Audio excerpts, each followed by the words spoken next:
Hola, ¿qué tal? Muchas veces estamos entendiendo el entrenamiento y buscamos principios rectores que nos ayuden a comprender el entrenamiento y a poder tomar buenas decisiones. Hoy vamos a analizar las 7 leyes del entrenamiento de Tudor Bompa.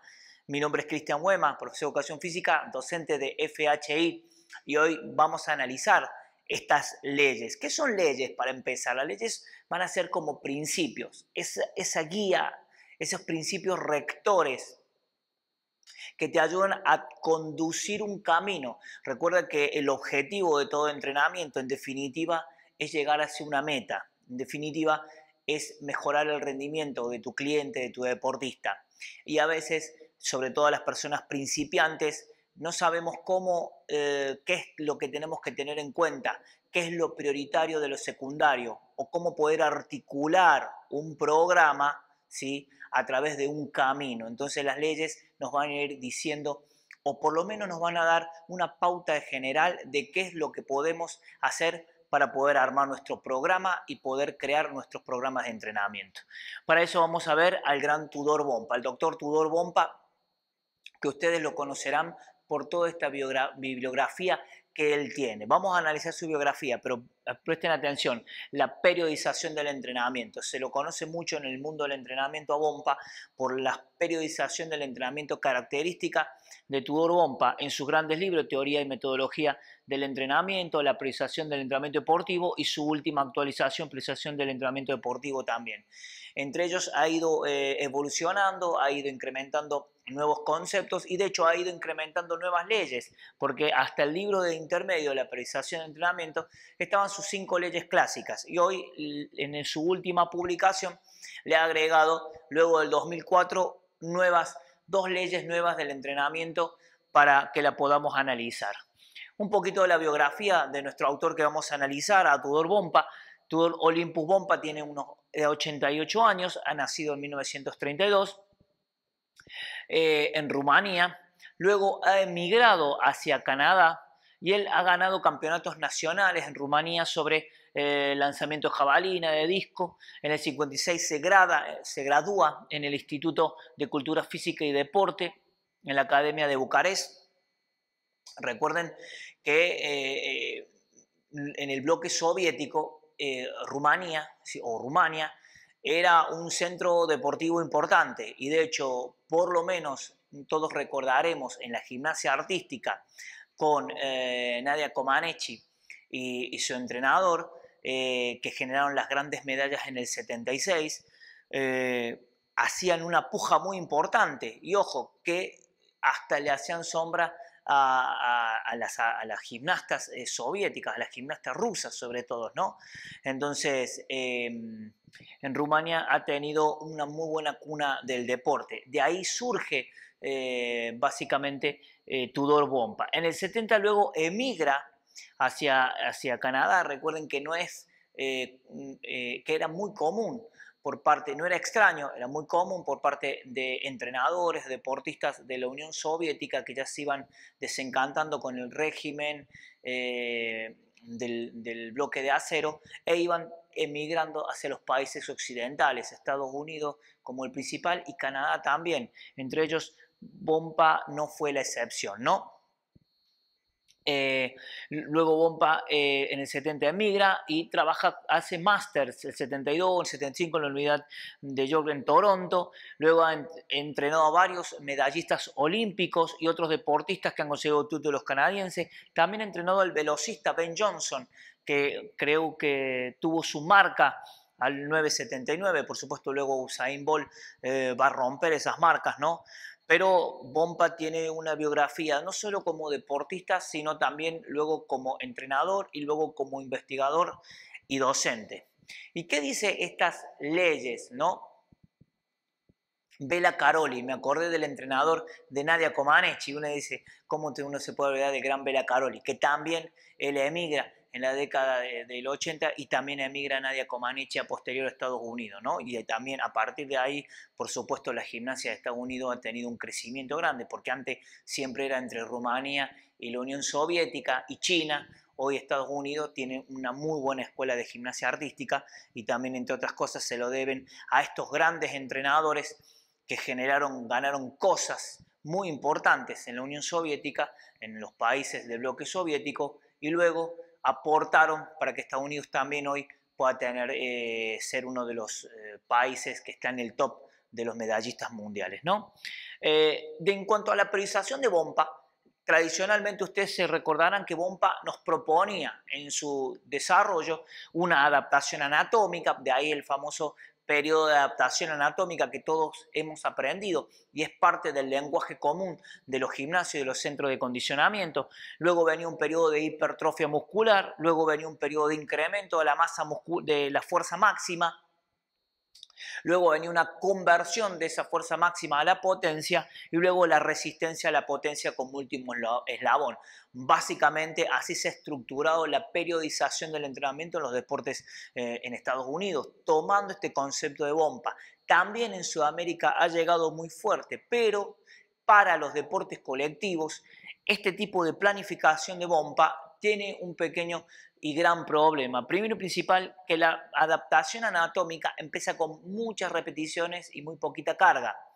Y luego la hipertrofia incrementa las cargas, pero los movimientos siguen siendo lentos, aislados, rutinas divididas, split, lo cual hace que el deportista, primero que trabaje un gran periodo con cargas bajas y luego con cargas más altas, movimientos lentos, y esto hace que en definitiva estemos desarrollando las fibras lentas de nuestros deportistas y perdamos un preciado tiempo, que a veces no lo hay en el deporte, para desarrollar otras capacidades como por ejemplo.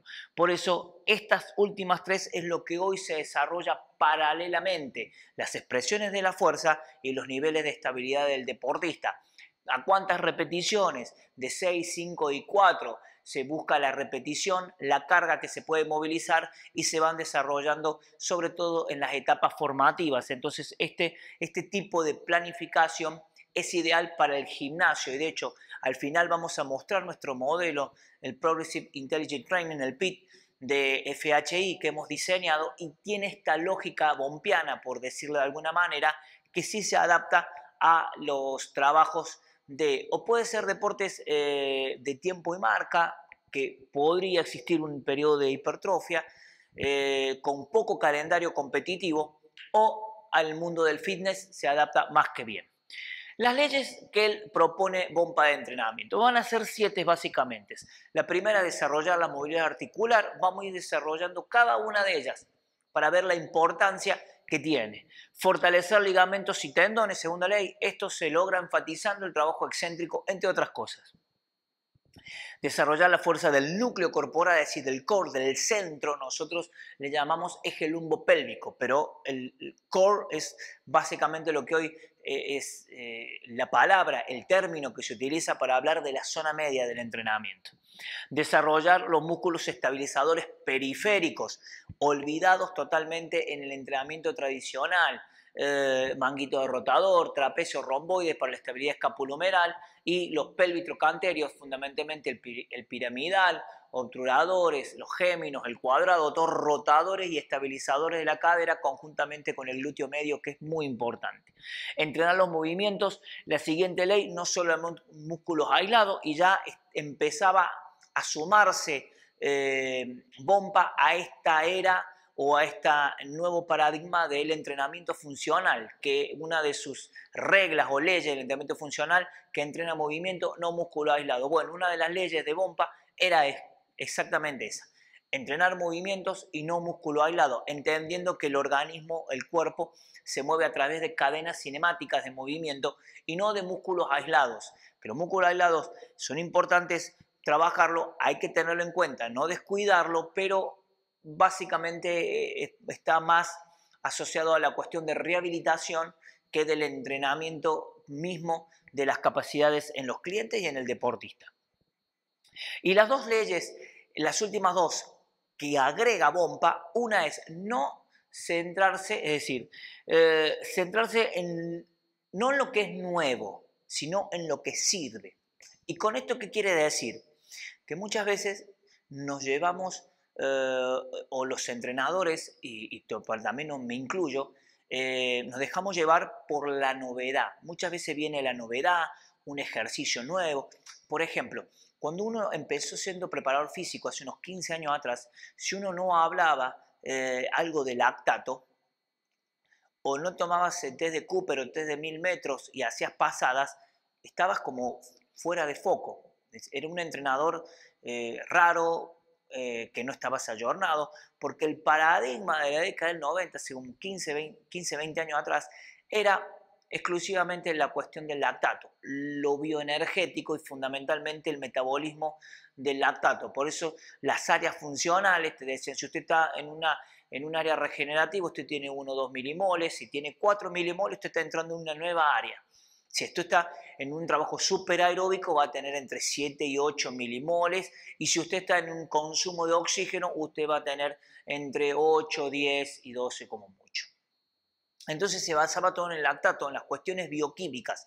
¿Sirvió? Sí, nos sirvió para que estudiáramos mucho bioquímica del ejercicio, para que el entrenador se acercase a la bioquímica del ejercicio, pero era algo nuevo y nos dejamos llevar por la novedad y descartamos otras metodologías de trabajos, otras formas de trabajar que se descartaban y que eran importantes y específicas a la hora de, por ejemplo, el entrenamiento deportivo.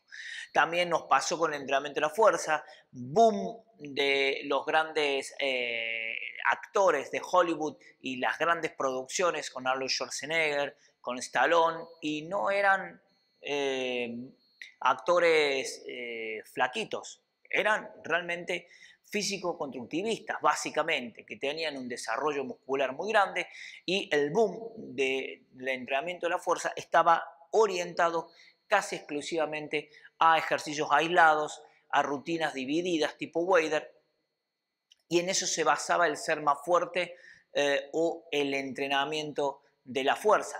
Eso se traspoló al mundo del deporte, y si no estabas haciendo ejercicios para cuádriceps, para isquiotibial, no estabas fortaleciendo a tu deportista. Después se supo en la década de los 90 y en la década del 2000, sobre todo en los inicios del 2000, que todos esos ejercicios, en vez de mejorar, volvían más lentos y menos coordinados nuestros deportistas. Entonces también, y ha pasado con todo. Hace poco la moda del entrenamiento funcional. Todo el mundo ejercicio arriba de balones inestables y demás. Y se descuidó otros aspectos importantes, como por ejemplo el desarrollo de la fuerza explosiva, el desarrollo de la fuerza máxima. Pero bueno, siempre la nueva tendencia termina por eclipsar a otras maneras de entrenar y que nosotros como entrenadores debemos tener. Por eso este principio es bastante interesante y lo vamos a analizar también. Tenemos que tener un tamiz donde pasar todo esto nuevo, poderlo filtrar de alguna manera y decir, bueno, si esto nuevo que se está haciendo muchas veces ni siquiera es nuevo, porque al que le gusta la historia del entrenamiento y se pone a leer a los grandes autores, Verkhojansky, Matveev, Osolin, Platonov, y se pone a ver que están empezando a aparecer videos de la antigua Unión Soviética, cosas que ya se hacían y se hacían hace muchos años. Entonces, lo nuevo, a veces entre comillas, no es tan nuevo, sino simplemente es un reciclado, a veces enlatado en un método para que pueda ser consumido rápido. Pero, y así como se consume, se descarta, ¿no? Pero ahí está el entrenador, el criterio, la lógica, el sentido común del entrenador. Entonces, por eso me parece que es muy atinado esta nueva ley. Y también periodizar el entrenamiento a largo plazo. Es clave. Muchas veces en el gimnasio no se piensa a largo plazo, se piensa en un mes, se empieza a 2 meses. El mismo cliente entra al gimnasio con una fantasía, una quimera de creer de que puede obtener resultados y que el gimnasio solamente es para huir 1 o 2 meses antes del verano y nada más. No, es un proceso. Todo entrenamiento lleva un proceso y hay que cambiar hábitos y acostumbrar a nuestros clientes de que el entrenamiento es un proceso, lleva tiempo y lleva su trabajo. Y en ese proceso instaurar los nuevos hábitos donde el ejercicio sea parte de la vida cotidiana de nuestro cliente. Y ahí está la clave. Muy bien, vamos a ir uno por una. Desarrollar la movilidad de las articulaciones. ¿Para qué nos sirve desarrollar las articulaciones, la movilidad? Bueno, vamos a ver, el concepto de amplitud de movimiento es muy importante. ¿Por qué? Porque con este concepto tenemos tanto flexibilidad como fuerza y estabilidad están totalmente amalgamados. juntos. Los niveles de rango de óptimos de movimiento. Es clave entender de que tiene que haber un mínimo de movilidad articular, de rangos de movimiento para la salud del cliente y del deportista. La salud del cartílago articular a través de la movilidad articular es muy importante, es decir, personas se ven beneficiadas al hacer ejercicio físico y tener una buena movilidad articular porque mantiene la salud del cartílago articular. También mejora una adecuada postura y motricidad y, por supuesto, ayuda a corregir fallos técnicos cuando tenemos una buena movilidad articular.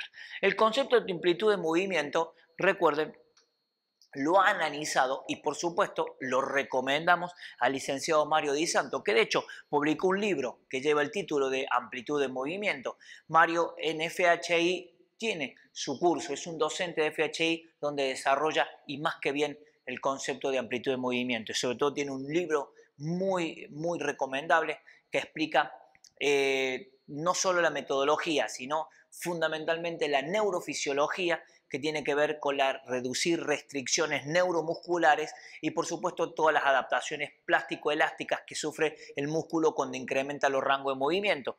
Por eso para la amplitud de movimiento es la conjunción entre la flexibilidad, que es reducir las restricciones plásticas y neuromusculares que se ofrecen al estiramiento, es decir, tanto las fascias como el tejido conectivo ofrecen resistencia, entonces hay que romper los enlaces cruzados, ¿sí?, de las cadenas de colágeno y eso permite readaptar en la línea de fuerza al músculo, por un lado, y por el otro lado, reducir la resistencia neuromuscular que hay, es decir, la hipersensibilización al uso neuromuscular, es decir, al reflejo miotático, que cuando uno intenta estirar, el reflejo contrae el músculo, es decir, ¿cómo puedo técnicamente inhibir al músculo reflejamente para poder incidir en las estructuras plásticas? Esa está la clave y ahí muy bien lo desarrolla Mario en el curso y no solamente con las técnicas, pero esto es importante tenerlo en cuenta. Y además sumarle la estabilidad, porque un rango ampliado también tiene que ser un rango estable. Entonces, ante un rango ampliado, generar isometrías o trabajo estático en ese nuevo rango y en lo que nos va a permitir tener una salud articular muy importante, porque recuerden que el movimiento se da sobre una bisagra, es decir, sobre una articulación. Una palanca desplazada sobre una articulación. Entonces esa articulación tiene que mantenerse saludable. También, además de la amplitud de movimiento, acá tenemos de todo ejercicios que siempre hacemos de mucha movilidad articular dinámica, que hoy es muy importante. De hecho, hoy hay tendencias en el fitness donde trabajan la movilidad articular, tendencias que han tomado quizás del yoga también, que tenían la parte de movilidad y de estiramiento, pero es muy importante. En los entrenamientos antiguos se le llamaban ejercicios calisténicos, todos ejercicios de movilidad que vemos en las entradas en calor en el atletismo, fundamentalmente en la gimnasia deportiva también, y hoy se están utilizando para hacer una correcta entrada en calor, utilizar para poner el cuerpo en movimiento, para poder ir a la parte principal y no solamente como el clásico estirar estático y prolongado y inclusive sentado, que eso lo que hace es no lubrica la articulación por un lado y por el otro lado lo que hace es inhibir al músculo y luego no responde en la parte principal. Por eso esta movilidad articular son algunos de los ejemplos conjuntamente con los estiramientos que va a mantener el rango de movimiento y si mantienes el rango de movimiento mantienes la salud de la articulación. Otra, los niveles óptimos. Para tener niveles óptimos, recuerda, siempre tienes que testear. Siempre te decimos en FHI, cuando venga un cliente en su anamnesis, además de saber su estilo de vida, sus hábitos cotidianos, sus hábitos alimenticios, su historial de salud, también tenemos que testear para ver en qué nivel se encuentra su rango de movimiento. Los test de Welsey-Dylon, test de hombro, rotación de columna, test de tobillo, los test para los aductores y test de flexión de la cadera, son algunos de los test que usted puede hacer. Mira, acá tenemos el Welsey-Dylon, es un clásico test que evalúa toda la cadena posterior, es decir, la flexibilidad de toda la cadena posterior. El test de los hombros es muy simple, para ver si llega o no llega a tocarse los dedos. El test del tobillo también es muy importante. El pie se pone a 10 centímetros de la pared y de ahí se intenta tocar con la rodilla sin despegar el talón. Si no llega a la rodilla y se despega el talón, quiere decir que usted tiene un acortamiento a nivel de todo el gastrocnemio y eso suele estar correlacionado con problemas de sobrecarga en el tendón y además después lesiones de tobillo. Los test de aductores también para tratar de encontrar que estén a la misma altura los aductores. El test de rotación de columna es muy simple. La rodilla tiene que estar por debajo del nivel de la cadera. Básicamente llegar a tocar el piso sin que se despegue el hombro. Si el hombro se despega, el test termina y la rodilla. Si la rodilla se encuentra por arriba del nivel de la cadera, estamos hablando de una columna que se encuentra retraída, una columna que tiene poca movilidad y una columna que tiene poca movilidad tiene poca información propioceptiva. Hay un movimiento fisiológico de la columna. Por más que hay muchas corrientes que hoy están diciendo que la columna no tiene que ser flexible, no tiene que rotarse porque no está en los patrones de movimiento de los deportes, sí se rota la columna y además recibe cargas. Entonces hay que mantener la salud y una muy buena movilidad de columna. Y por supuesto los flexores de cadera también para ver todo lo que ver con los isquiotibiales, músculo bastante solicitado en todo lo que son sprint y sobre todo en deportes como el fútbol, tiene una altísima incidencia de lesiones, entonces por eso todo esto se puede evaluar de manera simple para encontrar los niveles óptimos. La flexión de cadera, lo óptimo sería lograr 90 grados. En fin, si se pasa de los 90 grados, mejor aún para deportistas. Si no llega a los 90 grados, estamos en problemas y tenemos que tratar de mantener por lo menos 90 grados en la flexión de cadera, ¿no? La salud del cartílago articular, acá les pongo una imagen para que ustedes vean cómo progresivamente a través de una artritis reumatoide o de una artrosis se va generando una pérdida de la salud del tejido articular. Ustedes recuerden que el hueso a través de la membrana sinovial lubrica, es decir, que es avascular, lubrica, es decir, la membrana sinovial, lo cual permite que, entre otras cosas, disminuyan las fuerzas de compresión y de cizalla, una articulación importante. Se reduce el desgaste prematuro si uno tiene una buena movilidad articular. Se estimula la hipertrofia de la membrana sinovial, lo cual incrementa la lubricación de la articulación e incrementa los estímulos de los propioceptores. Es decir, que aquí hay todos receptores en los ligamentos, en la cápsula. Hay receptores que informan sobre la posición y el movimiento de la articulación. Por eso si usted cierra los ojos ahora y usted ubica el brazo en una angulación determinada, usted sin mirar el brazo, usted va a poder determinar aproximadamente en qué angulación se encuentra la articulación del codo, la articulación del hombro y la articulación de los dedos. ¿Por qué? Porque la información de las articulaciones es muy importante para determinar, poder corregir y establecer la posición articular para el cerebro. Por eso todo eso se empieza a perjudicar y a dañar cuando hay falta de ejercicio. Por supuesto que puede haber una artritis reumatoide que empieza degenerativa por otros factores, pero siempre el ejercicio físico va a disminuir el impacto negativo y también va a retrasar los procesos generativos de las articulaciones y ni hablar de la salud ósea también. Entonces es muy importante mantenerse activo, mantenerse en movimiento. Y la movilidad articular ayuda a que todo esto pase. También mejora una adecuada postura, porque muchas veces las lordosis, la cifosis e inclusive las escoliosis empiezan en edades tempranas por una retracción por posturas viciadas del tejido conectivo.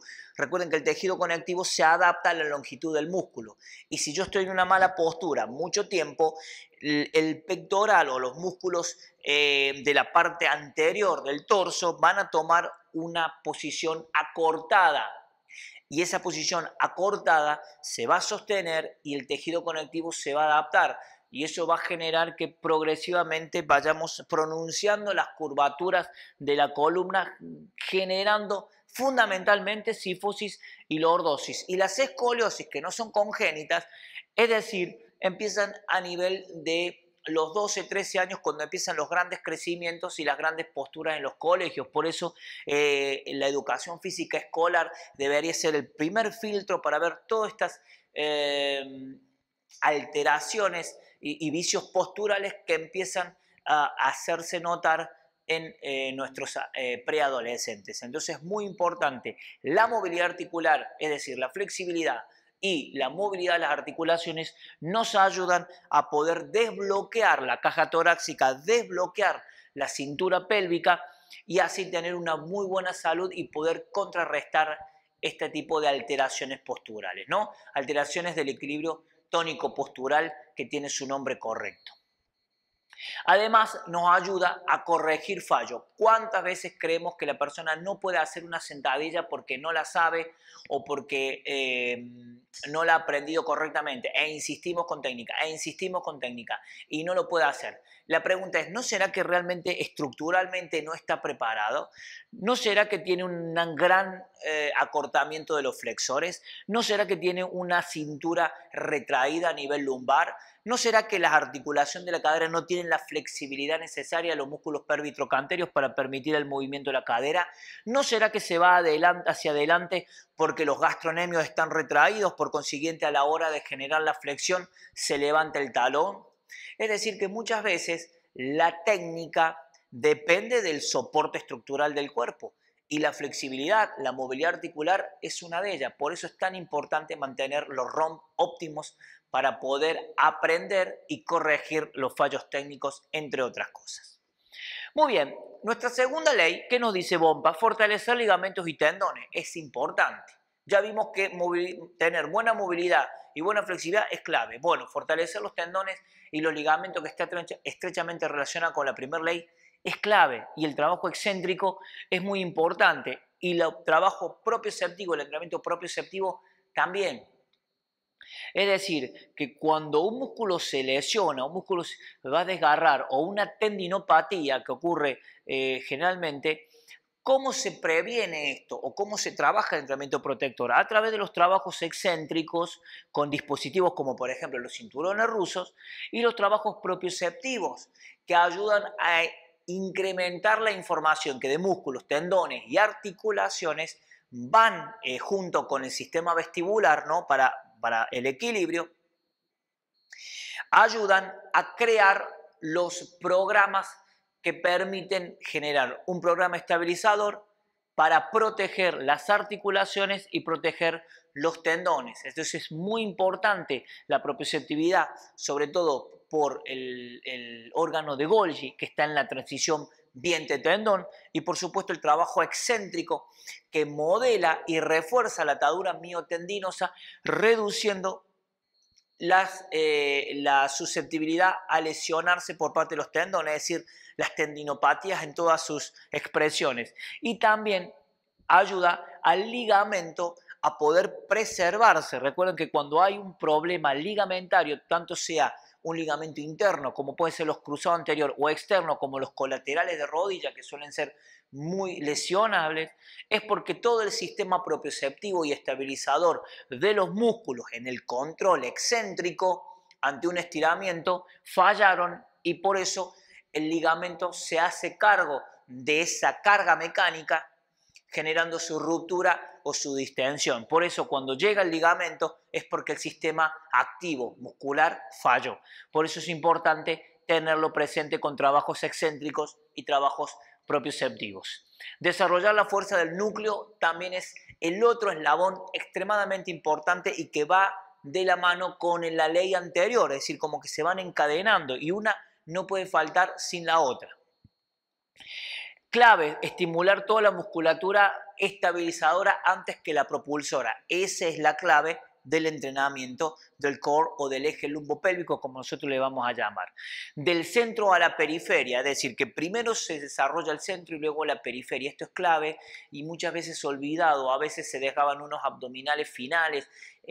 Yo recuerdo hace unos 10, 15 años los planes de entrenamiento se centraban más en los músculos periféricos, lo que la gente ve, el que me hace que la playera, es decir, o la remera, depende de dónde estés, como se diga, te apriete el brazo, entonces tengo una linda sensación. Bueno, por solamente pensar en tu pectoral y en tu bíceps, descuidaste la zona media y las lesiones vienen desde la zona media, porque es una zona donde se transfiere fuerzas desde el tren inferior al tren superior, desde el tren inferior izquierdo hacia el tren superior derecho. Es decir, tiene una capacidad de transferir fuerzas muy importante. Entonces la zona media es un capítulo aparte, parafraseando el libro de Horacio Anselmi, el entrenamiento de la zona media, un capítulo aparte, es muy importante y es el primer capítulo que uno tiene que trabajar con todo cliente que comience en un entrenamiento y un deportista también, ¿no? Las sinergias de diafragma, períneo transverso son muy importantes. Es decir, reconocer la estructura profunda, que el transverso actúe junto con los multífidos y el suelo pélvico previo al movimiento del torso, previo a un lanzamiento, previo a un golpe, previo a una patada. Esa es la clave que tenemos que trabajar. Y luego las sinergias que se dan entre los rectos y los oblicuos contra los abductores, flexores de cadera, ¿no? Es decir, que mantener un trabajo de la zona media es muy importante para reequilibrar este eje lumbopélvico y evitar en términos de llanta los síndromes cruzados inferior, es decir, que hay una anteversión de la cadera con pronunciación de la curva lumbar y hay una gran tracción por parte de los músculos flexores de la cadera. Todo eso tiene que mantenerse en un equilibrio. Estas imágenes nos muestran de cómo las fuerzas trabajan como cuerdas manteniendo el mástil y que la estructura de la zona media se mantenga en su lugar ante perturbaciones permanentes, no solamente para mover, sino ante perturbaciones externas y evitar moverse. Las dos cosas, evitar que te muevan y poder moverse, las dos cosas tienen que ser entrenadas. Acá vemos la parte posterior de la zona media y la importancia que también tiene el glúteo medio, los multífidos y la parte anterior de los músculos recto anterior y el anillo que a veces nos nombra Panjabi, un autor también que ha desarrollado mucho toda la parte de la estructura y como vemos acá el glúteo medio también tiene una función importante cuando la carga es unilateral, entre otros músculos para mantener la estabilidad lateral de la columna, es decir, evitar que se mueva en el plano lateral.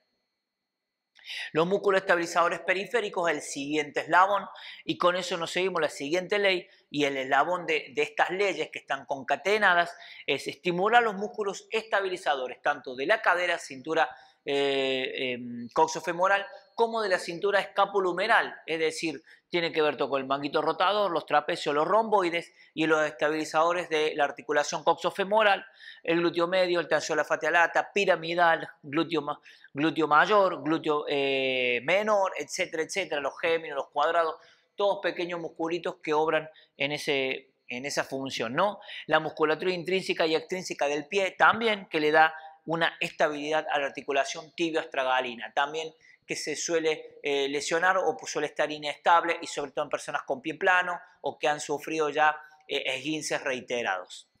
Entonces todo este desarrollo de músculos de la cadera es muy importante, glúteo medio, glúteo menor como estabilizadores fundamentales y el glúteo mayor que mantiene el sacro en su posición es un músculo también que ayuda en la estabilidad, además de ser un gran músculo que se lo solicita por cuestiones estéticas. Bueno, el glúteo mayor tiene una gran función estabilizadora protectora.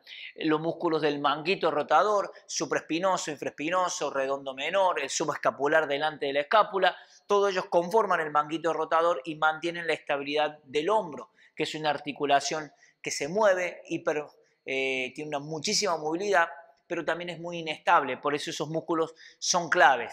Y la musculatura intrínseca y extrínseca del pie. No te puedes olvidar de los trabajitos de marcar arco del pie, tratar de enrollar las toallas con los dedos del pie.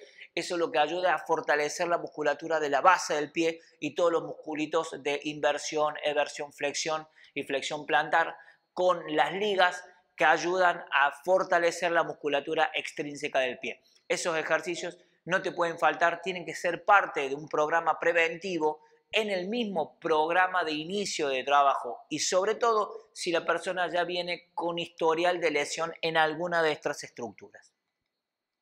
La quinta ley es entrenar movimientos y no solo músculos. Lo que comentábamos al principio y con nuestro nuevo boom, básicamente ese es el eslogan del entrenamiento funcional o de los centros funcionales que se quieren diferenciar o que se diferencian de los centros tradicionales de fitness, que no hay máquinas, hay barras, hay cuerdas, hay estructuras para hacer trabajos en suspensión, hay dispositivos de suspensión como las bandas, como las anillas y todo eso genera trabajo, en teoría debería trabajarse patrones de movimiento que son nada más que menos movimientos como tales y no músculos aislados.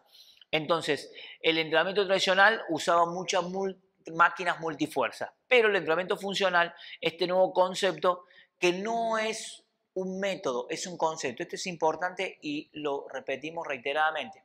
Porque entrenamiento funcional lo que tiene que ser es entrenar una función, es decir, tiene que tener un objetivo. Michael Bowles define qué es funcional, tiene que tener un objetivo de trabajo. Para que algo sea funcional, tiene que entrenar hacia un objetivo. Y usted puede tener objetivos con máquinas y sin máquinas, ¿me explico? Es decir, que lo funcional como tal, otra cosa puede decir, bueno, tiene que trabajar cadenas de movimiento. Bueno, podríamos estar medianamente de acuerdo ya en eso, sobre todo cuando Michael Boyle analiza, sobre todo a nivel deportivo, y dice, bueno, ¿hay algún deporte que todo el tiempo se haga con las dos piernas al mismo tiempo? No. ¿Hay algún deporte que se juegue sentado? Ajedrez, remo, probablemente, pero la gran mayoría es de pie, saltando, corriendo. Y también de maneras alternadas, es decir, derecha, izquierda, ¿no? De maneras asimétricas. Entonces, la tercera pregunta es, ¿hay algún deporte que se haga con una sola articulación? No, por lo general lanzamos, saltamos, corremos, cambiamos de dirección, aceleramos, desaceleramos y todo lo hacemos con patrones de movimiento. Por eso lo que dice Bompa es, entrenemos los patrones de movimientos. ¿Por qué tanto músculo aislado?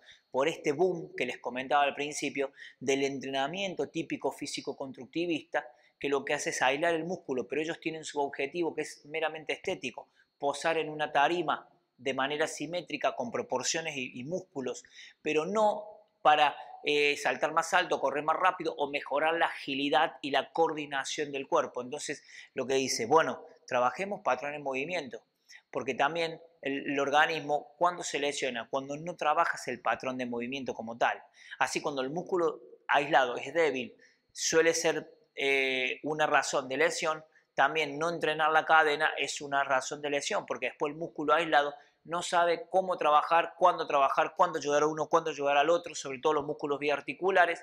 Entonces, ahí es donde se genera el problema y la desorganización y la descompaginación del programa de movimiento. Por eso es tan importante trabajar. Los patrones motrónicos se usan en cadenas cinemáticas y no en la ABONE. Acá tenemos, ¿no?, un trabajo aislado de cadena cinemática abierta, le podríamos decir, está la pierna libre, y cadena cerrada, pero una cadena cerrada trabaja la articulación del tobillo, del rodilla, de la cadera y la sacrolumbar también trabajando para mantener la estabilidad de la columna. Entonces hay muchas articulaciones trabajando y la idea es trabajar la cadena recta posterior, la cadena recta anterior, y esto es muy interesante, las cadenas cruzadas, el entrenamiento diagonal, muy olvidado, muy olvidado en el mundo del entrenamiento. Trabajamos patrones de empuje de manera verticales, empujes horizontales, pero lo diagonal, lo que empieza a derecha y termina por izquierda y viceversa, ¿dónde lo entrenamos? ¿Cuándo lo entrenamos? ¿Solamente en los rotaries de las máquinas? No, hay que crear ejercicios de lanzamiento con rotación, rotaciones con polea, la familia de leñadores, no pueden faltar en el entrenamiento porque es una de las cadenas más importantes, tanto la rotación de arriba hacia abajo, de abajo hacia arriba, de afuera hacia adentro y de adentro hacia afuera. Es muy importante trabajar las cadenas de movimiento porque en definitiva cualquier patrón básico de movimiento como lanzar, saltar, correr, tiene un trabajo de estructura de cadena y no de músculos aislados, que era muy común ver en los libros de atrás de la década del 90 cuando hablaban de fuerza para un futbolista y se analizaba, bueno, ¿qué músculo trabaja para patear? El cuádriceps, la pantorrilla para saltar, el isquiotibial, bueno, probablemente el glúteo, el flexor de cadera, y se los trabajaba todo de manera aislada, pensando que esos músculos trabajados de manera aislada con una máquina específica monoarticular, luego iba a poderse encadenar en un gesto como la patada o en un gesto de un lanzamiento. Es decir, trabajar el tríceps aislado, trabajar el pectoral en una pec deck, trabajar el dorsal, para luego pensar, trabajar el abdominal aislado, para luego pensar que yo voy a poder hacer un lanzamiento de bala. Eso es lo que tenemos que empezar a tener en cuenta, sobre todo en el mundo de los gimnasios, porque uno llega y se encuentra con una gran cantidad de máquinas, pero también tienen que entender que los patrones de movimiento es básico para el cliente normal y para el deportista ni hablemos. 5. No centrarse en lo que es nuevo, sino en lo que sirve y es necesario. ¿Cuántas veces hemos visto ejercicios súper raros y mientras más raro y más parecido a los grandes acróbatas de circo, mejor? No, eso déjenlo para las funciones de acrobacia, que se entrena para eso. Cuando usted va a entrenar a un gimnasio tiene que poner lo que su cliente necesita o lo que te ha dado resultado desde lo básico. Y siempre muy pocos ejercicios efectivos ya se están estudiados, se hacen y ya se conocen. Los derivados del evento olímpico, los trabajos monopodales, los ejercicios básicos como sentadilla, peso muerto, los remos, las dominadas, las prebancas. Todo eso ya se sabe que tiene una efectividad, ejercicios nuevos con ligas, cambiando direcciones, con patrones multidireccionales, todo eso se puede ir agregando, pero no busquemos siempre porque sea nuevo, porque sea lo más cool, por ahora decirlo, es efectivo, ¿no? Y a veces hasta puede ser peligroso y lesivo. ¿Cuántos videos están dando vueltas de fallos en los gimnasios por querer inventar cuestiones sobre muchas cargas en condiciones inestables o gente que se pone a hacer ejercicios complejos, coordinativos complejos, sin tener la técnica adecuada y sin tener la coordinación, en fin, todas esas cosas llevan muchas veces hacia las lesiones. Entonces, no porque sea nuevo, no porque esté de moda, no porque lo haya popularizado el último influencer o tiktokero, realmente es porque realmente es efectivo. Y a veces, ni aún así, muchas veces de los programas que aparecen de los grandes atletas, haciendo ejercicios como con cuerda y sale de la cuerda y salta una valla. Hay que analizar el deporte. Si usted está en el deporte, analiza el deporte, lo primero que tiene que hacer, cuáles son los patrones que intervienen y en base a eso proponga los trabajos básicos y luego vaya diseñando ejercicios más específicos. Pero no porque esté de moda lo tenemos que sí o sí utilizar. Y si en el gimnasio te dicen es que no estás usando este ejercicio porque no estás a la moda, no importa. Tú sigue trabajando lo que le sirva, lo que sea efectivo y seguro para tu cliente. Y la sexta ley, periodizar el entrenamiento a largo plazo. La última ley de Bompa. Muy importante, Progressive Intelligent Training. Acá vamos a presentar nosotros la idea de FHI sobre la progresión del entrenamiento. Es decir, progresar desde una pirámide que te permita progresivamente ir mejorando las condiciones. La nutrición se pone porque es un aliado fundamental del entrenamiento, ¿no? Eso es importante. Luego, cuando vamos al nivel de eslabones que vamos a desarrollar o de la cadena de la pirámide, la estabilidad consideramos que es un factor extremadamente clave, como lo venía comentando Bompa. Entonces muchas veces el cliente viene al gimnasio y cree que el primer día ya va a trabajar hipertrofia, que va a usar mucho peso, que va a dividir el músculo, que va a hacer 5 ejercicios para bíceps, 5 ejercicios para pectoral, y que si no hace eso no está entrenando. Y por eso comentaba, el entrenamiento es un proceso que lleva su tiempo de trabajo, que tiene inicio, que tiene final, que tiene objetivos y que tiene etapas de desarrollo o fases de desarrollo que no se pueden saltear. Y eso depende no del entrenador o de las ganas del cliente, de creer que todo es rápido, todo es fast. Bueno, en el mundo de la biología nada es fast. No se pueden lograr milagros y si se logran se corre el riesgo de comprometer la salud. Entonces, como entrenadores, aténganse a los procesos biológicos. Recuerden, estímulo, carga, fatiga, recuperación, readaptación, supercompensación, incremento del nivel de rendimiento. Es la ley biológica, síndrome general de adaptación de Hensel, década del 30 del pasado siglo. Entonces, la estabilidad como primer eslabón. Si yo no tengo estabilidad cuando quiera hacer hipertrofia, lo más seguro que dure 1 o 2 meses en el gimnasio y luego tenga que por una tendinopatía estar fuera del entrenamiento. Inclusive ya no voy a regresar a entrenar con la misma capacidad. Luego la fuerza de resistencia llamado en un paralelismo con el periodo de adaptación de Bompa. ¿Por qué? Porque se usan pocas cargas y se usan 10, 12 repeticiones. Luego sí, hipertrofia.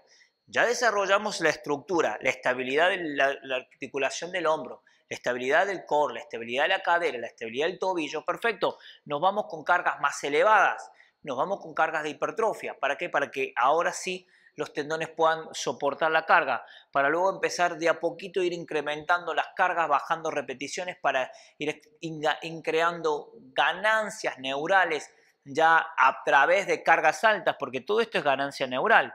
Incremento de la coordinación intermuscular fundamentalmente, la sinergia entre los músculos, pero aquí en fuerza máxima ya no metemos más a nivel de la motoneurona, es decir, reclutar unidades motoras y sincronizarlas e incrementar los hertz de disparo del cerebro, para luego ir a la potencia, el desarrollo básicamente de la frecuencia y de la sincronización de las unidades motoras para trabajar en niveles óptimos de fuerza en el menor tiempo posible. Ese vendría a ser una pirámide para un cliente que quiere empezar y desarrollar. Se quiere quedar acá en hipertrofia, perfecto, pero vas alternando con potencia y fuerza máxima. ¿Para qué? Para romper los amesetamientos. Y la hipertrofia como tal, puedes ir alternando entre programas que sean rutinas divididas y rutinas también full body, que también se está descubriendo de que son muy buenas y también son bastante efectivas. Entonces, para sintetizar estas leyes de Bompa, recuerda, las leyes son los caminos, lo que te va a guiar para que llegues a un entrenamiento óptimo. En esas leyes, la amplitud de movimiento de las articulaciones, el desarrollo de la estabilidad del eje lumbopélvico, sumamente importante, el desarrollo de la estabilidad escapulohumeral, sumamente importante, entrenar músculos y no movimientos aislados, trabajar los ejercicios no porque sean nuevos, sino lo que sirva a tu cliente, fortalecer tendones y ligamentos y por último, periodizar el entrenamiento a largo plazo. Es decir, que no sean programas mágicos de un mes, sino programas que tengan un proceso de desarrollo que vaya de la estabilidad, pasando por hipertrofia e inclusive experimentando trabajos ya con pesos aún mayores y trabajos de potencia que también son muy beneficiosos a nivel neural para los clientes, aunque no sean deportistas, aunque no se dediquen a competir. Y los que sean deportistas, pues ni hablemos, eso es el pan de cada día que van a tener que trabajar. Así que muchísimas gracias, hemos presentado las 7 leyes de Tudor Bompa.